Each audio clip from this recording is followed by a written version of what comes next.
Elas acharam que estavam se livrando de um problema. Jogaram as malas da irmã caçula no carro e a levaram para ser faxineira na mansão do homem mais rico da cidade, como se ela fosse algo que se descarta quando cansa. O que Carmen e Lúcia não sabiam é que dentro daquelas paredes, Yara não encontraria o fim que elas planejaram.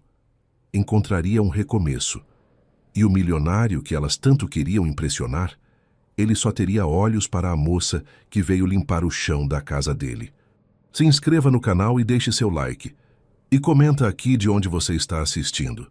Seu comentário é muito importante para nós. Duas irmãs levaram a caçula adotada para uma entrevista de faxineira numa mansão de milionário. Acharam que estavam se livrando dela de vez. Não imaginavam que dentro daquelas paredes o destino tinha outros planos. O sol ainda tentava romper a névoa fria da manhã quando Yara de Souza fechou a última mala que lhe restava. Era pequena, desgastada nas alças com um adesivo de girassol colado na lateral. Presente do pai, feito anos atrás, numa tarde de domingo que ela ainda se recusava a esquecer. Ao redor dela, o quarto estava vazio. Não porque ela tivesse escolhido partir, mas porque as irmãs tinham decidido que era hora. Você terminou? A voz de Carmen veio do corredor com aquela frieza de sempre, seca como papel velho. O carro espera. Yara respirou fundo. 24 anos de vida e ainda assim se sentia uma intrusa dentro da casa em que cresceu. Depois que o pai faleceu, a sensação virou certeza. As irmãs mais velhas não perderam tempo. A casa era delas, a herança era delas e Yara, bem, Yara era adotada. Isso elas nunca deixavam esquecer. Você tem sorte que a Carmen conseguiu essa indicação, disse Lúcia encostada na porta, com os braços cruzados, os olhos percorrendo Yara de cima a baixo, com um olhar que misturava desprezo e inveja numa proporção quase igual. Não é qualquer um que arruma vaga com moradia logo de cara. Yara não respondeu. Pegou a mala, passou entre as duas sem desviar o olhar e desceu as escadas pela última vez. Ela sabia o que aquilo significava. Não era ajuda. Era uma expulsão disfarçada de favor. O trajeto até a mansão do Sr. Thomas Cavalcante durou 40 minutos. Carmen dirigia em silêncio, os olhos fixos na estrada, enquanto Lúcia, no banco do passageiro, falava sem parar sobre como Yara deveria se comportar, o que deveria e não deveria dizer, o quanto devia às irmãs por aquela oportunidade. E não vai ficar olhando para o Sr. Thomas com essa cara de coitada, disse Lúcia, girando o pescoço para trás. Você vai lá para trabalhar. Trabalhar de verdade, entendeu? Não para aparecer. Yara olhou pela janela. Os prédios da cidade foram dando lugar a avenidas mais largas, depois a ruas com árvores altas, e por fim, a um portão de ferro escuro que se abriu devagar, como se a mansão precisasse de um momento para decidir se a deixaria entrar. E então ela viu. A mansão Cavalcante era uma construção de 3 andares, com fachada em pedra clara, e jardins que pareciam ter sido desenhados por alguém que amava a ordem tanto quanto amava a beleza. Havia uma fonte no centro do pátio de entrada, roseiras ao longo da murada, e uma alameda de palmeiras imperiais que conduzia até a porta principal com uma autoridade silenciosa. Era o tipo de lugar que fazia as pessoas se sentirem pequenas, sem precisar dizer uma palavra. Yara não se sentiu pequena. Ela se sentiu pela primeira vez em muito tempo curiosa. A entrevista foi conduzida pela governanta Sônia Ferreira, uma mulher de 52 anos, com cabelo grisalho preso num coque rigoroso e olhos que avaliavam cada detalhe sem precisar de perguntas. Ela recebeu as 3 na sala de serviço, sentou-se à cabeceira da mesa e abriu uma pasta fina com o currículo de Yara impresso dentro. Você tem experiência em limpeza doméstica? Perguntou sem levantar os olhos do papel. E tenho, respondeu Yara. Fiz isso a vida toda. Sônia ergueu os olhos por um segundo. Havia algo no tom de Yara. Não era amargura, era apenas verdade, que a fez pausar. A vaga inclui moradia na casa de fundo. 2 cômodos, banheiro compartilhado comigo. As regras da casa são claras. Pontualidade, discrição, respeito aos espaços dos demais funcionários e dos empregadores. O Sr. Thomas não tolera intrigas, fofocas, nem negligência. Se você vier com esse tipo de comportamento, não dura uma semana. Eu vim para trabalhar, disse Yara com simplicidade. Carmen, ao lado, cruzou as pernas e sorriu para Sônia com aquele sorriso calculado que Yara conhecia bem. Ela é esforçada, Sônia. Um pouco ingênua às vezes, mas esforçada. A família dela me pediu para ajudar a encaminhá-la. Yara não disse nada, mas registrou, como sempre fazia, a palavra escolhida com cuidado. Família dela. Como se Carmen não fizesse parte dessa família. Como se Yara fosse um projeto de caridade que precisava ser gerenciado. Sônia olhou para Yara uma última vez. Demorou 2 segundos a mais do que o necessário e fechou a pasta. Pode começar segunda-feira. A casa de fundo era pequena e cheirava a madeira velha. Tinha uma janela que dava para o jardim lateral, uma cama de solteiro com colchão firme, uma cadeira, uma mesinha e um armário de 2 portas. Para muita gente, seria pouco. Para Yara, era o primeiro espaço que seria só seu desde que o pai tinha morrido. Ela colocou a mala no canto, abriu a janela e ficou olhando para o jardim por um longo momento. O vento balançava as folhas das palmeiras lá no fundo. Em algum lugar dentro da mansão, alguém tocava piano. Suave, quase distraído, como quem toca porque precisa e não porque quer ser ouvido. Ela não sabia ainda quem tocava. Não sabia ainda que aquela mansão escondia mais segredos do que parecia. Não sabia que as paredes daquele lugar guardariam humilhações que fariam doer, mas também guardariam um momento em que alguém, pela primeira vez, a enxergaria de verdade. Yara fechou os olhos, respirou o ar úmido do jardim e murmurou baixinho, mais para si mesma do que para qualquer outra pessoa. Recomeço. Uma palavra. Pequena como a mala, pequena como o quarto, mas carregada com o peso inteiro de uma vida que ela havia decidido, naquele exato momento, que não seria mais definida pelas mãos das outras. Lá na entrada da mansão, o portão de ferro se fechava atrás do carro de Carmen. As irmãs iam embora convictas de que tinham se livrado do problema.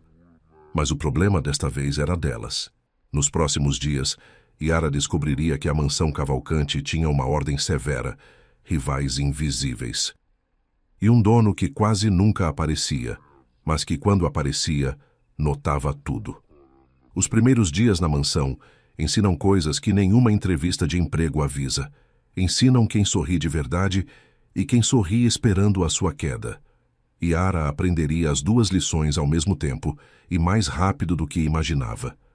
A segunda-feira chegou com garoa fina e o som do despertador às 5:30 da manhã. Yara se levantou antes que ele tocasse pela segunda vez, já com o hábito antigo de quem nunca teve o luxo de dormir mais do que o necessário. Arrumou o uniforme, azul claro, simples, com o emblema bordado da mansão no bolso, prendeu o cabelo num coque baixo e desceu para a cozinha de serviço onde Sônia já estava de pé, a xícara de café na mão, os olhos passando pela cozinha como um inspetor que nunca tira folga. Pontual, disse Sônia, sem elogio e sem crítica. Apenas registrou o fato. Seu setor hoje é o corredor leste, as 3 suítes de hóspedes e o banheiro social do 2º andar. O material de limpeza está no armário numerado. Cada produto no lugar certo ao final do turno, sem exceção. Entendido, respondeu Yara. E uma coisa. Sônia pousou a xícara com uma calma que era, em si mesma, uma forma de autoridade. Aqui dentro o funcionário novo não opina, não sugere e não pergunta o que não foi perguntado. Você faz o seu trabalho. Com o tempo, a casa te conhece. Antes disso, você escuta. Yara assentiu. Havia aprendido a escutar muito antes de aprender a falar. Foi na hora do almoço que Yara conheceu Denise. Denise Rocha tinha 32 anos, 10 deles trabalhando na mansão Cavalcante, e carregava esse tempo como se fosse um título de nobreza. Era a líder informal da equipe de limpeza. Não porque alguém tivesse escolhido, mas porque ela havia ocupado o espaço aos poucos, com comentários certeiros, favores estratégicos e uma habilidade afiada de perceber quem ameaçava seu território antes que a ameaça soubesse que existia. Ela olhou para Yara no refeitório dos funcionários com a tranquilidade de quem já sabe o que vai pensar antes mesmo de ver direito. Você é a nova, disse, sem levantar o olhar do prato. Yara. Sei. Uma pausa calculada. De onde você veio? Da cidade. Trabalhava em casa de família. Denise finalmente ergueu os olhos. Percorreu Yara de cima a baixo com uma lentidão que era, ela sabia, uma forma de diminuir. Depois voltou para o prato. Aqui não é casa de família, aqui tem padrão. Yara não respondeu. Pegou a bandeja, sentou-se na mesa do canto e comeu em silêncio. Mas registrou tudo. O tom, o olhar, a intenção disfarçada de observação casual. Patrícia, sentada ao lado de Denise, soltou uma risadinha baixa e trocou um olhar com ela. Patrícia Vidal trabalhava no escritório interno da mansão, processava documentos e relatórios para o setor administrativo do Sr. Thomas e tinha o talento particular de transformar qualquer informação em fofoca e qualquer fofoca em arma. Ela era bonita de um jeito que exigia atenção e sabia disso. O tipo de pessoa que entra num ambiente e logo entende quem precisa desaparecer para que ela brilhe mais. Yara, ela percebeu naquele primeiro almoço, seria um problema. À tarde trouxe o primeiro teste real. Yara estava terminando o segundo andar quando encontrou o corredor leste com uma mancha extensa no chão. Líquido escuro, espalhado de propósito, era visível pela forma como alcançava as bordas da passagem de maneira uniforme demais para ser acidente. Ela olhou para os dois lados. Ninguém. Pegou o material, ajoelhou-se e começou a limpar sem fazer perguntas. 10 minutos depois, Denise apareceu com 2 funcionários atrás, como se estivesse fazendo uma ronda de supervisão que ninguém havia pedido. Nossa, disse ela, parando na entrada do corredor, a voz carregada de falsa surpresa. Que bagunça, hein? Tomara que a novata consiga limpar direito, né? Porque esse piso é importado. Os outros riram. Yara não reagiu. Continuou limpando com o mesmo ritmo, sem apressar, sem tremer. Oi, disse ela, sem levantar os olhos do chão. Pode fechar a porta quando sair, por favor? A corrente de ar vai sujar de novo. Houve um silêncio curto. Denise não esperava isso. Esperava lágrima, rubor ou raiva.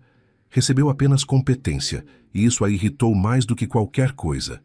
Ela saiu sem responder. A porta foi fechada com mais força do que precisava. Na quarta-feira, aconteceu o primeiro encontro com o Sr. Thomas. Yara não estava esperando. Ninguém havia avisado que ele estaria na ala leste naquele horário, porque ele nunca estava, segundo as outras funcionárias. O Sr. Thomas chegava tarde, saía cedo, passava os dias alternando entre reuniões na cidade e chamadas no escritório do segundo andar. Era uma presença que se sentia mais pela ordem que ele impunha do que pelo tempo que ele ocupava.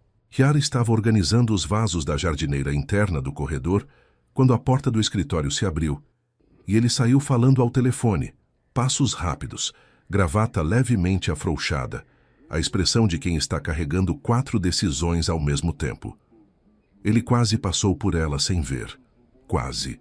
O pé dele bateu no balde de água que ela tinha deixado encostado na parede, levemente fora do lugar. Yara foi mais rápida. Girou o corpo, segurou o balde antes que caísse e segurou também o braço dele por instinto, impedindo que tropeçasse. Os dois ficaram parados por um segundo. Thomas Cavalcante tinha 37 anos, ombros largos, olhos escuros com aquela qualidade rara de parecerem calmos, mesmo quando o dono deles não estava. Havia no rosto dele a marca de alguém que trabalhava demais e descansava de menos. Não por fraqueza, mas por escolha, ou talvez por hábito tão antigo que já não conseguia distinguir um do outro. Ele olhou para Yara. Ela soltou o braço dele imediatamente, deu um passo para trás e baixou o olhar. Desculpe, senhor. O balde estava no caminho. Minha culpa. Ele ficou olhando por um momento, a mais do que o necessário. Não foi sua culpa, disse ele simplesmente. E retomou o passo, o telefone voltando ao ouvido, a conversa de negócios continuando como se o mundo não tivesse parado por um segundo naquele corredor.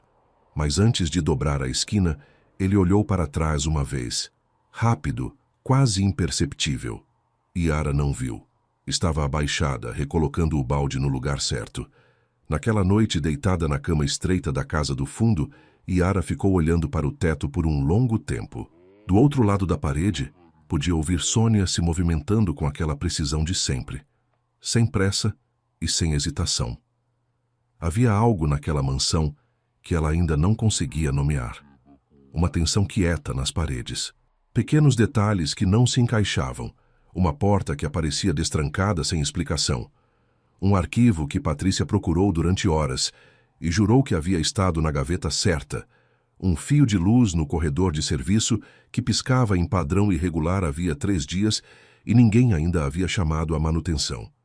Talvez seja só uma casa velha, ela pensou, mas a sensação não passou. E então, no escuro do quarto pequeno, Yara fechou os olhos e sussurrou a frase que havia se tornado seu hábito silencioso antes de dormir.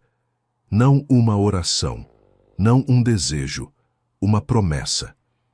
Eu sei fazer o certo, e vou continuar fazendo. Ela ainda não sabia que, na mansão Cavalcante, fazer o certo seria a coisa mais perigosa que ela poderia fazer.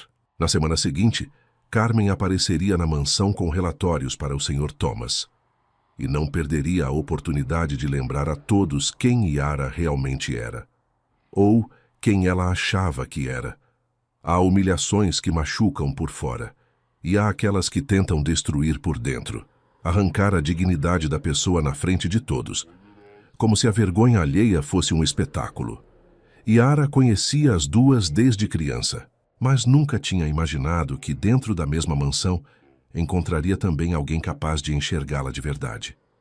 Carmen chegou na quinta-feira de manhã com uma pasta de relatórios debaixo do braço e aquele salto alto que ela usava quando queria que as pessoas ouvissem antes de a ver. Ela trabalhava numa das empresas do Sr. Thomas havia 4 anos.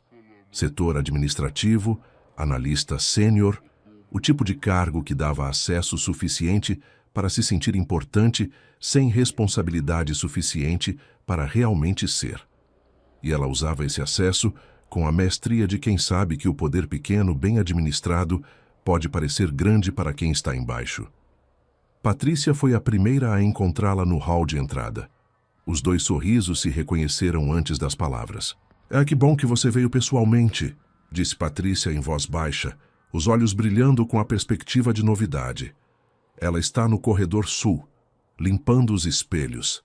Carmen não precisou perguntar quem era ela. Yara estava com o pano na mão, de costas para o corredor, quando ouviu o som dos saltos. Reconheceu o ritmo antes mesmo de reconhecer a voz. Era um ritmo que ela havia aprendido a temer ainda criança.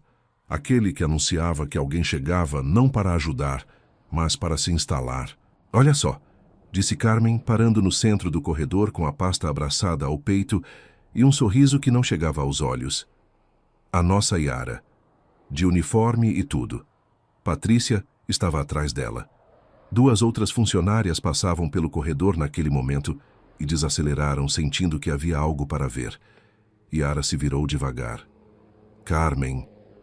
"Não me chama de Carmen aqui, tá?" disse ela, com uma risada leve, como se estivesse fazendo uma brincadeira inofensiva. "Aqui você pode me chamar de doutora Carmen, como os outros. Afinal, eu trabalho para o Sr. Thomas há 4 anos. Ela deixou a frase assentar antes de continuar. "Você, quanto tempo tem? 1 semana?"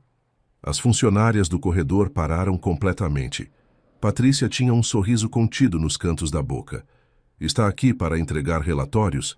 perguntou Yara com calma. "O escritório do Sr. Thomas é no 2º andar, à esquerda da escada." Carmen inclinou levemente a cabeça, como quem avalia um detalhe curioso. "Que desenvoltura", disse ela para as outras, como se Yara não estivesse ali. "Você vê? A gente cria, educa, coloca no mundo. E olha o resultado." Ela deu um sorriso largo para o corredor. "É a nossa adotada de estimação. A gente a recolheu do nada, deu casa, comida e ainda conseguiu emprego para ela aqui." Ela virou o rosto para Yara com uma expressão quase maternal, que era, na prática, o inverso disso.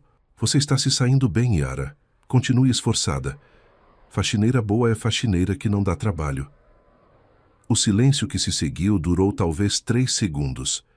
Para Yara, pareceu muito mais longo. Ela não respondeu. Não por falta de palavras. Ela tinha palavras.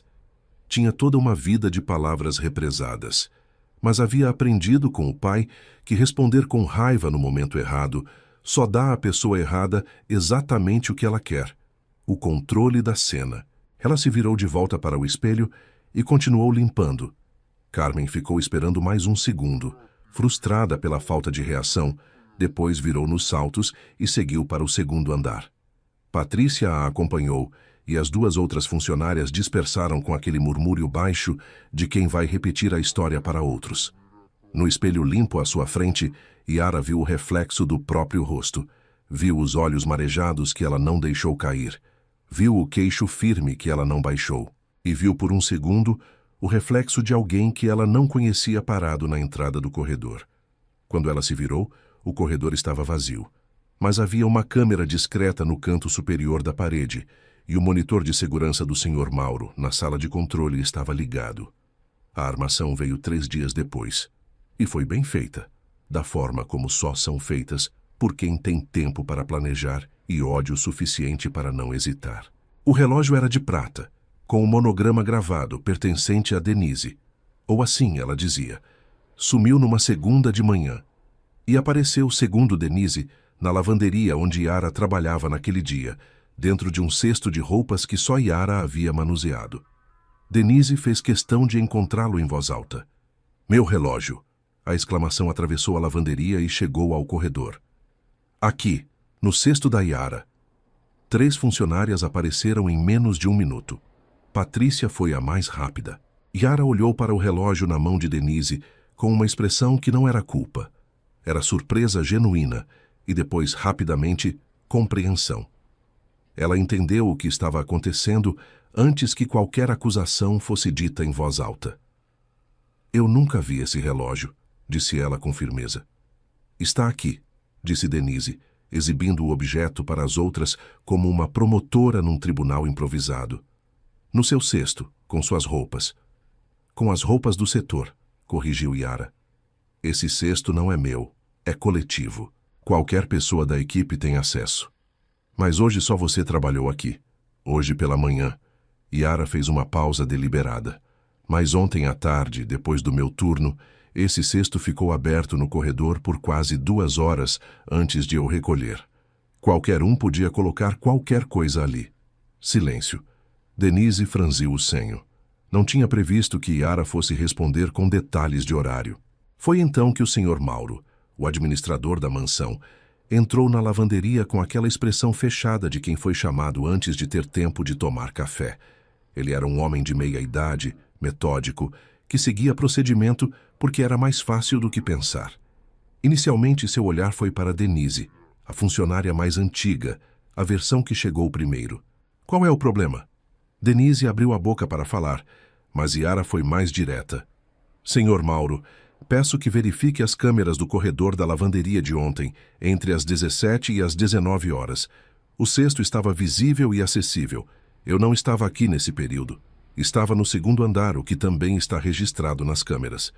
Mauro olhou para ela, depois para Denise, depois para o relógio. Havia algo no tom de Yara, não agressividade, não medo, que o fez pausar. Era o tom de alguém que não tem nada a esconder e que sabe disso. "Vou verificar", disse ele simplesmente. Sônia estava presente no momento em que Mauro, no dia seguinte, confirmou o que as câmeras mostravam. Denise havia passado pelo corredor da lavanderia às 18 horas e 45 minutos, sozinha, com algo na mão que ela havia colocado dentro do cesto. Yara estava naquele exato momento no segundo andar, reorganizando o arquivo de prateleiras que ninguém havia tocado em meses. Sônia não disse nada em voz alta, mas naquela tarde, quando Yara passou pela cozinha de serviço, a governanta empurrou uma xícara de chá quente pela bancada na direção dela, sem olhar, sem comentário, como se fosse parte da rotina. Era a primeira vez que isso acontecia. Yara olhou para a xícara, olhou para Sônia e entendeu. Foi na sexta-feira da semana seguinte que tudo quase terminou, e depois, por causa disso, começou de verdade. O Sr. Thomas estava no jardim interno depois de uma reunião longa. Era raro ele estar ali naquele horário, e mais raro ainda, estar sem o telefone na mão. Yara ouviu de longe, atravessando o gramado na direção dos canteiros de lavanda que ela havia regado mais cedo. Ela estava recolhendo as ferramentas de jardinagem quando percebeu que algo estava errado. Ele parou no meio do gramado, levou a mão ao pescoço. Yara largou as ferramentas e foi em sua direção antes de pensar. Ela o conhecia havia pouco tempo, mas havia aprendido a ler as pessoas desde cedo, e o que ela leu naquele momento foi perigo. Senhor Thomas. Ele se virou para ela com os olhos levemente desfocados, a respiração curta, a pele do rosto e do pescoço avermelhando visivelmente. Estou... Ele tentou completar a frase, mas a voz saiu fraca. Abelha. Fui picado. Tenho... alergia, completou Yara, e já estava segurando o braço dele, guiando-o para sentar no banco de pedra mais próximo. Você tem caneta de adrenalina? Ele piscou, surpreso pela pergunta direta. No bolso interno do paletó, sempre carrego, mas nunca precisou usar sozinho, disse ela, já abrindo o paletó com movimentos firmes e rápidos. Havia aprendido aquilo cuidando do pai adotivo, que tinha alergia severa a crustáceos e quase havia morrido numa tarde de domingo quando Yara tinha 16 anos. Ela havia aprendido então que o tempo entre o início da reação e o momento de agir era exatamente o tempo que as pessoas costumavam perder em hesitação e pânico. Pode doer um pouco. Ela aplicou a adrenalina com a calma de quem sabe o que está fazendo, depois segurou o pulso dele e contou os segundos em silêncio, monitorando a respiração. Em menos de 3 minutos, a coloração do rosto começou a normalizar. Em 5, ele conseguia respirar sem esforço visível. O Sr. Mauro chegou correndo 6 minutos depois, chamado por um funcionário que havia visto Thomas se sentar abruptamente. 2 minutos depois, chegou a enfermeira da propriedade. A situação estava controlada. Thomas ficou sentado no banco de pedra por um longo tempo, depois que todos se afastaram. Yara havia recuado, retomado as ferramentas, estava fingindo organizar algo nos canteiros próximos.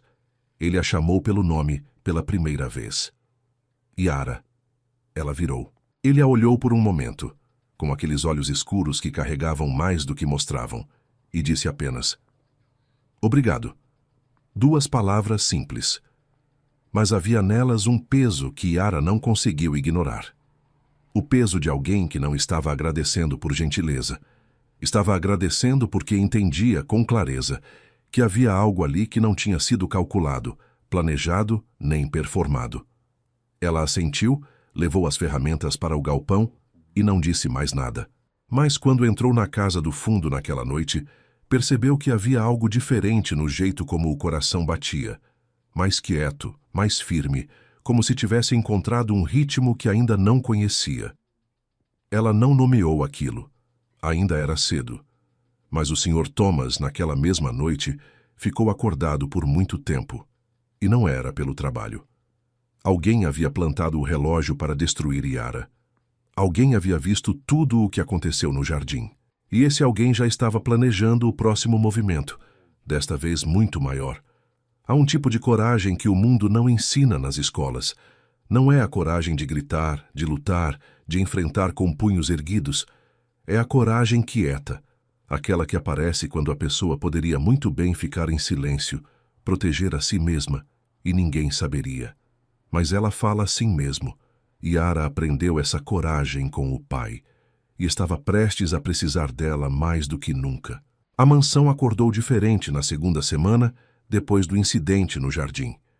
Não havia nada de concreto para apontar, nenhuma mudança visível na rotina, nenhum acontecimento específico que justificasse a tensão nova que pairava no ar. Mas as pessoas que vivem em ambientes onde os equilíbrios são frágeis desenvolvem um 6º sentido para quando algo está prestes a se mover. E Yara, que havia crescido numa casa onde o humor das irmãs ditava a temperatura de cada dia, sentiu. Denise havia recuado depois da história do relógio. Não por arrependimento, por cálculo. Ela sabia que havia sido exposta, e exposta de uma forma que a deixava vulnerável. Então, desapareceu do campo de batalha por um tempo, voltou à rotina com um silêncio hostil que era, à sua maneira, mais eloquente do que qualquer palavra. Patrícia, porém, não recuou. Patrícia havia observado, processado e concluído que o problema não era a estratégia, era a escala. Uma peça pequena havia falhado. A próxima precisava ser maior. E então Carmen chegou na terça-feira com os relatórios mensais e com uma conversa privada com Patrícia que durou 45 minutos na sala de descanso do escritório, com a porta fechada. Yara não sabia do que haviam conversado, mas Sônia, que havia passado pelo corredor com a precisão silenciosa que lhe era característica, havia ouvido o suficiente para que aquela noite ela deixasse discretamente a luz da varanda da casa do fundo acesa por mais tempo do que o habitual. Um sinal que Yara ainda não sabia interpretar, mas que Sônia havia aprendido a dar quando sentia que alguém precisava estar acordada e atenta. A armação foi executada na quinta-feira. Yara voltou do turno da manhã às 13 horas. Entrou na casa do fundo, deixou os sapatos na entrada e foi direto ao quarto. Foi então que viu. O envelope estava em cima da cama, branco, sem identificação e grosso o suficiente para que não houvesse dúvida sobre o que continha. Ela não o tocou imediatamente. Ficou parada na porta do quarto por um longo momento, olhando para aquilo com o estômago frio. Ela sabia o que era. Não o envelope em si, mas o que ele significava. Abriu com cuidado, sem rasgar, usando apenas 2 dedos. Dentro, uma quantidade em notas organizadas que ela estimou em R$20.000. E um bilhete escrito à mão, sem assinatura, para quando você precisar ir embora. Desapareça e não volte.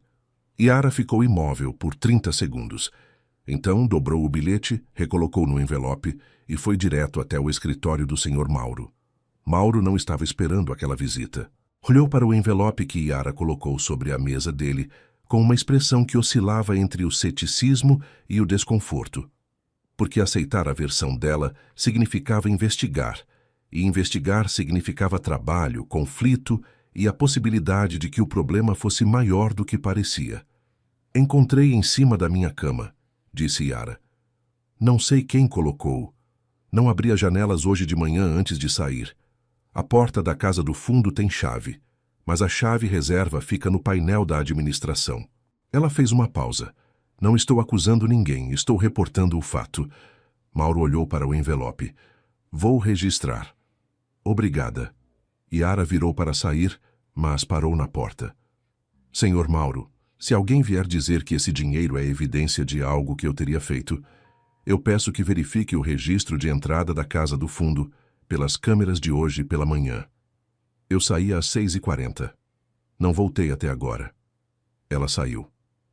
Mauro ficou olhando para o envelope por um longo tempo. Depois pegou o telefone. Thomas recebeu o relatório do ocorrido às 15 horas, numa mensagem breve de Mauro. Leu 2 vezes. Ficou em silêncio por alguns minutos. Depois pediu que Yara fosse ao seu escritório. Ela chegou com o uniforme ainda do turno, o cabelo levemente solto de um dia longo e uma expressão que não era medo. Era aquela mistura específica de cansaço e determinação que ele havia começado a reconhecer nela. A expressão de alguém que enfrenta, porque não tem escolha que não seja enfrentar. Sente-se, disse ele. Ela sentou. Thomas ficou de pé por um momento, as mãos nos bolsos, olhando pela janela que dava para o jardim, para o banco de pedra onde ela havia salvado a vida dele 11 dias antes, sem pedir nada, sem fazer disso uma moeda de troca. Você sabe quem colocou o envelope? Perguntou ele de costas para ela. Tenho uma ideia, respondeu Yara. Mas ideia não é prova. Ele se virou. Me diz a ideia. Ela hesitou por exatamente 1 segundo. Não por medo de falar, mas por saber que falar implicava consequências que ela não controlava. Então respirou fundo e falou. Contou sobre Carmen. Contou sobre a conversa com Patrícia que Sônia havia mencionado de passagem. Contou sobre o relógio, sobre a história de Denise, sobre o padrão que ela havia identificado. Falou sem emoção excessiva, sem drama, com a mesma objetividade com que havia reportado ao Sr. Mauro, porque havia aprendido que a verdade dita com clareza é mais convincente do que a verdade dita com lágrimas. Thomas a ouviu sem interromper, com aquela atenção específica de quem é treinado a ouvir o que está nas entrelinhas de uma apresentação. não apenas o que está na superfície. Quando ela terminou, ele ficou em silêncio por um momento. Por que você trouxe o envelope para o Mauro em vez de simplesmente jogar fora? Yara olhou para ele. Porque jogar fora seria agir como se eu tivesse algo a esconder. Eu não tenho. Thomas ficou a olhá-la por um momento mais longo do que o profissional. Depois assentiu, devagar. Pode ir. Ela se levantou, foi até a porta. Yara. Ela se virou pela segunda vez. Ele estava de pé atrás da mesa, com aquela expressão que ela havia começado a identificar nele. Não exatamente fria, não exatamente aberta. Algo no meio, como uma janela que está quase fechada, mas da qual a luz ainda vaza. Você salvou minha vida no jardim e não me pediu nada. Trouxe o envelope sem ser mandada e não me pediu nada. Uma pausa. Isso é incomum aqui. Eu só fiz o que era certo, disse ela simplesmente. Ele assentiu de novo. E ela saiu.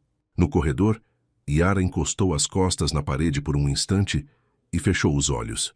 O coração batia mais forte do que devia.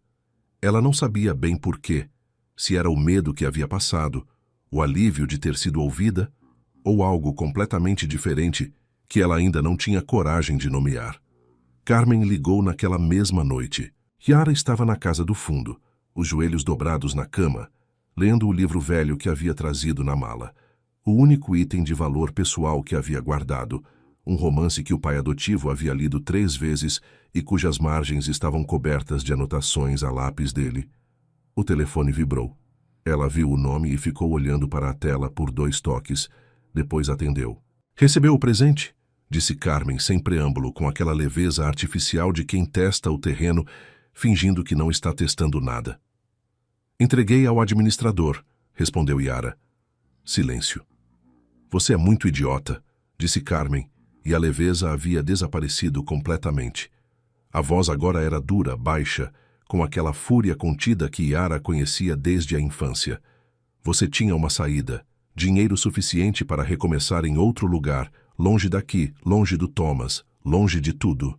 Que você foi entregar para o patrão como uma boa moça obediente. Eu não quero o seu dinheiro, Carmen. Não é o meu dinheiro que está em jogo, Yara. Uma pausa deliberada. Temos documentos da sua adoção, papéis que mostram que os nossos pais pagaram para te adotar. Que havia uma situação irregular no processo. Se eu levar isso a público, se eu levar isso ao Sr. Thomas, você vai parecer uma mentirosa que escondeu uma identidade falsa para se infiltrar na casa dele. Você vai ser demitida. Vai sair sem nada, sem referência, sem nada. Yara ficou em silêncio. Não porque não tivesse resposta, mas porque estava processando. Não com medo, como Carmen esperava, mas com aquela clareza fria que às vezes aparece quando a situação é tão grave que o pânico simplesmente não cabe mais. Você está me chantageando, disse ela com calma. Estou te dando uma oportunidade, disse Carmen. 48 horas para sair da mansão. Depois disso, os documentos chegam ao Thomas com uma carta explicando tudo. A ligação caiu. Yara ficou com o telefone na mão por um longo tempo. Lá fora, o jardim estava escuro e quieto. Nas janelas da mansão, algumas luzes ainda estavam acesas. E uma delas, ela sabia, era o escritório do 2º andar, onde o Sr. Thomas costumava trabalhar até tarde. Ela olhou para o livro do pai na cama, para as anotações a lápis nas margens. Havia uma frase sublinhada numa das últimas páginas. Ele havia marcado anos atrás, e ela havia lido tantas vezes que sabia de cor. A verdade dita com medo ainda é verdade, e a verdade sempre chega antes da mentira, porque ela não precisa lembrar do que inventou. Yara fechou o livro.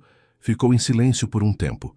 Depois se levantou, calçou os sapatos e saiu da casa do fundo na direção da mansão. Ela não havia sido chamada. Não era horário de trabalho. Aquilo ia contra todas as regras que Sônia havia estabelecido nos primeiros dias.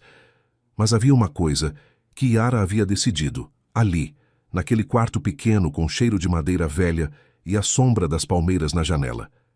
Ela contaria ao Sr. Thomas. Antes que Carmen chegasse. Antes que os documentos chegassem. Antes que mais uma versão distorcida da sua história fosse apresentada como verdade, por alguém que nunca a quis bem. Ela contaria porque era o certo, e porque desta vez ela não estava fazendo isso com medo. Estava fazendo com a cabeça erguida. A porta da mansão se abriu quando ela bateu. Do outro lado, o corredor estava aceso, e lá no alto da escada, o Sr. Thomas olhou para baixo com aquela expressão que já não era mais estranha para ela. "Yara", disse ele, a voz levemente surpresa, mas não fechada. "O que houve?" Ela respirou fundo. "Preciso te contar uma coisa. Sobre mim, sobre minha família, sobre a Carmen." Uma pausa. "É preciso que você ouça antes que outra pessoa chegue com uma versão diferente." Ele ficou a olhá-la por um segundo. Depois desceu os primeiros degraus e abriu mais a porta. "Entre." E dentro daquela mansão, numa noite que parecia igual às outras, Yara finalmente contou a história inteira. E o homem que a ouvia percebeu, com uma clareza que não havia sentido em muito tempo, que estava diante de alguém extraordinário. Há noites que parecem comuns até o momento em que deixam de ser. A festa de aniversário do Sr. Thomas Cavalcanti era para a maioria dos convidados uma oportunidade de ser visto, de ser lembrado, de ocupar um espaço perto de alguém poderoso. Para Yara, era apenas uma noite em que ela havia prometido estar presente. Não sabia ainda que seria a noite em que sua vida mudaria para sempre. O convite havia chegado numa tarde de sexta-feira, 2 semanas depois daquela noite em que Yara havia batido na porta da mansão e contado tudo. Thomas havia ouvido sem interromper. Havia feito perguntas precisas, não sobre os sentimentos dela, mas sobre os fatos, datas, nomes, o conteúdo exato da ligação de Carmen, os detalhes do processo de adoção que ela conhecia. Havia anotado, e no final havia dito algo que Yara não esperava. "Você não precisa provar nada para mim. Eu já sei quem você é." Ela não havia respondido naquele momento, mas havia levado aquela frase para a cama, para o sono inquieto, para os dias que se seguiram, e ela havia ficado quieta e firme como uma âncora. Nos dias seguintes, Thomas havia começado a aparecer. Não de forma óbvia. Ele não era o tipo de homem que fazia gestos grandes, mas ele aparecia. Passava pelo setor onde ela trabalhava com uma frequência que não era mais coincidência. Parava por 2 ou 3 minutos, às vezes com uma pergunta sobre a mansão, às vezes com um comentário sobre o livro que havia visto ela lendo, às vezes apenas para dizer algo simples que não precisava ser dito, mas que ele dizia assim mesmo. Yara respondia com aquela honestidade direta que era sua marca. Não tentava impressionar, não calculava as palavras, e foi exatamente isso que foi quebrando, devagar e com cuidado, as paredes que Thomas havia construído ao longo de anos de desconfiança. Então chegou o convite. Ele a chamou no corredor depois do turno da tarde e disse com simplicidade: "Meu aniversário é no próximo sábado. Vou reunir os funcionários da casa e alguns convidados. Quero que você venha como convidada. Não de uniforme."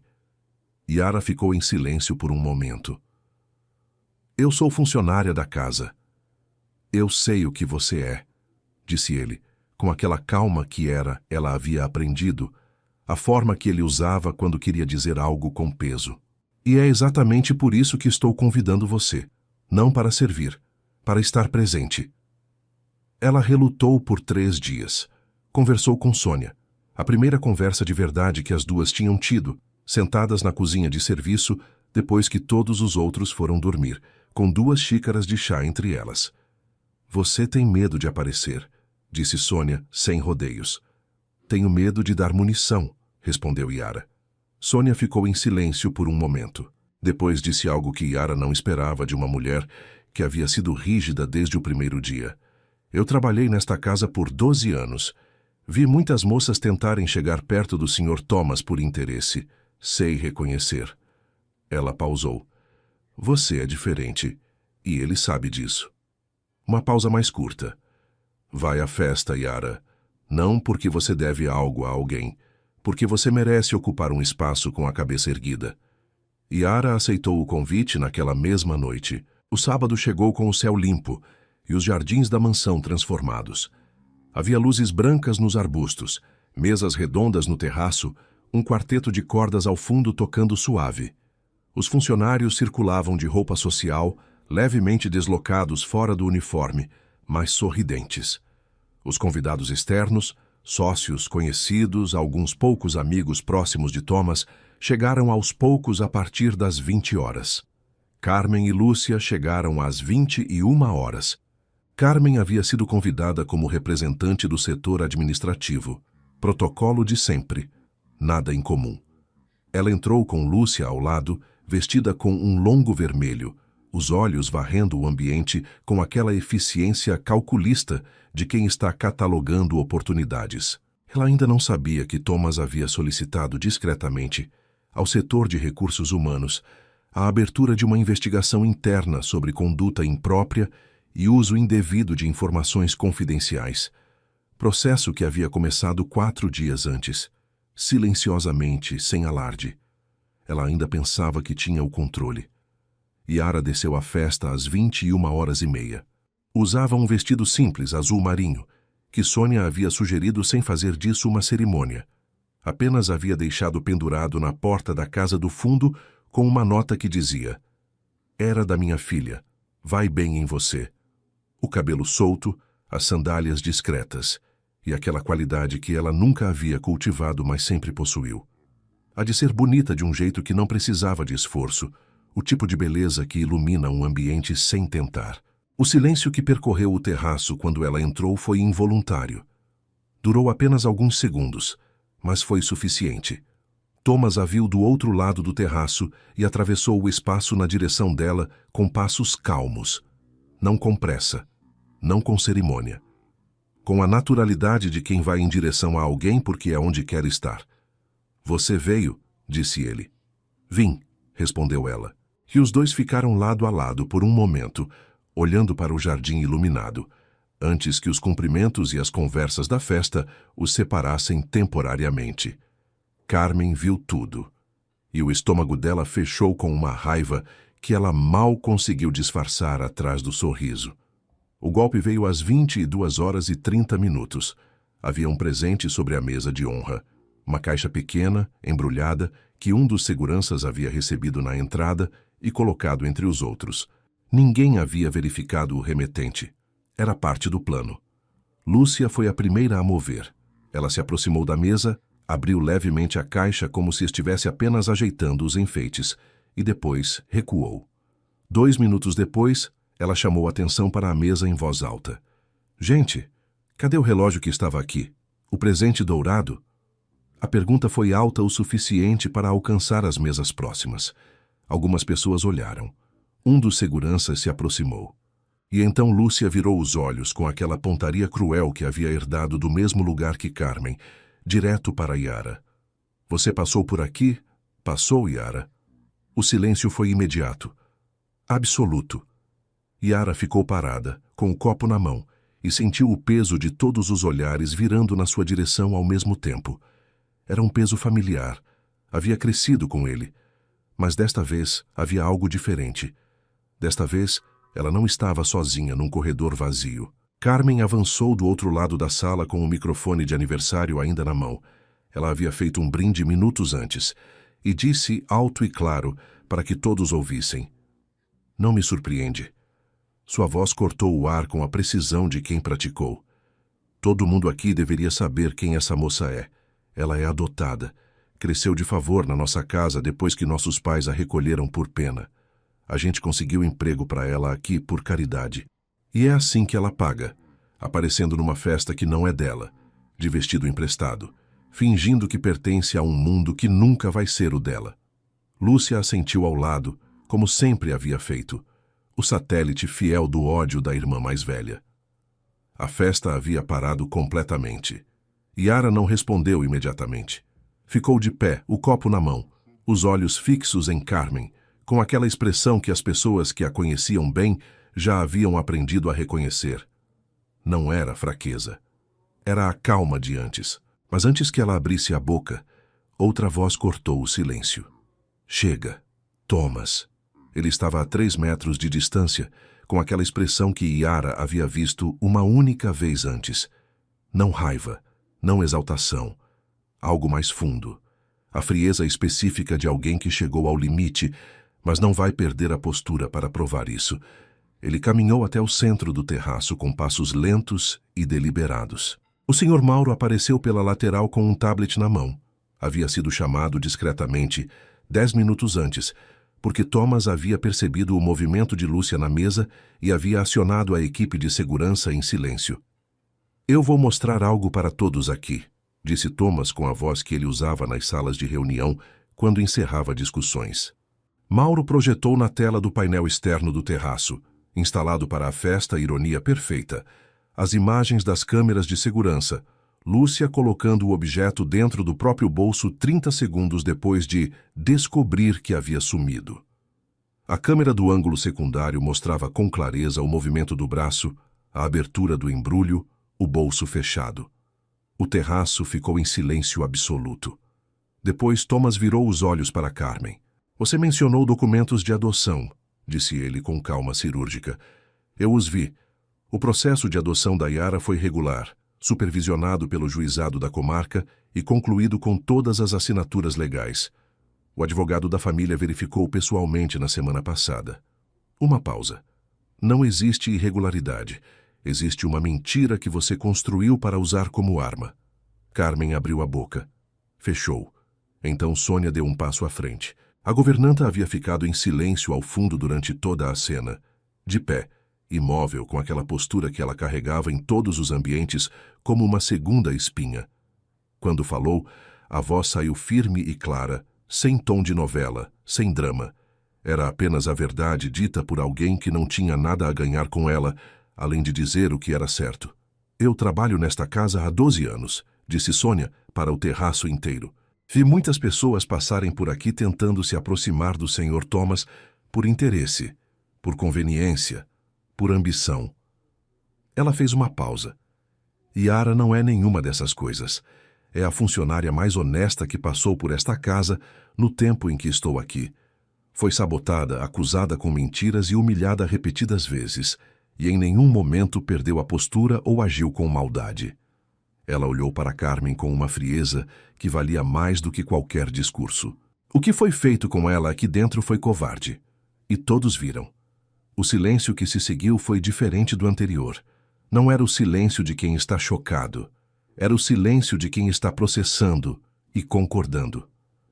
Thomas se virou para Yara. Ela estava de pé no mesmo lugar, o copo ainda na mão, os olhos levemente brilhantes, não de choro, mas da intensidade daquele momento. Havia algo no rosto dela que ele havia aprendido a reconhecer nas últimas semanas. Aquela qualidade rara de estar completamente presente, sem máscara, sem cálculo. Ele caminhou até ela devagar. E diante de todos, dos funcionários, dos convidados, das bajuladoras que haviam passado a noite tentando chegar perto dele, de Carmen com o longo vermelho e a raiva mal contida, de Lúcia que havia parado de respirar normalmente, ele disse, com uma clareza que não precisava de volume para alcançar cada canto do terraço: "Yara salvou minha vida neste jardim sem pedir nada. Trouxe a verdade quando poderia ter ficado em silêncio. Esteve de pé quando tentaram derrubá-la mais de uma vez." Ele fez uma pausa breve. "E eu precisei de tudo isso para entender algo que deveria ter percebido antes." Ele olhou para ela, apenas para ela, como se o resto do terraço tivesse deixado de existir. "Você está aqui esta noite como minha convidada, porque é onde você deveria estar. E está aqui como minha namorada porque é onde eu quero que você esteja." O terraço explodiu em sussurros e reações encadeadas. Surpresa, inveja mal disfarçada, algumas exclamações genuínas de espanto. Yara ficou olhando para ele por um segundo longo. "Você tinha que fazer isso na frente de todo mundo?" disse ela em voz baixa, com um leve sorriso nos cantos da boca. "Sim", respondeu ele, com aquele humor discreto que ela havia descoberto nele nas conversas de corredor. "Porque todo mundo precisa ouvir." Ela deixou escapar uma risada curta, genuína, surpresa consigo mesma por rir naquele momento, naquele lugar, e então assentiu, devagar, com aquela firmeza que era sua desde sempre. "Tá bom", disse ela. "Então tá." Carmen saiu do terraço antes do final da noite sem se despedir. Lúcia foi atrás.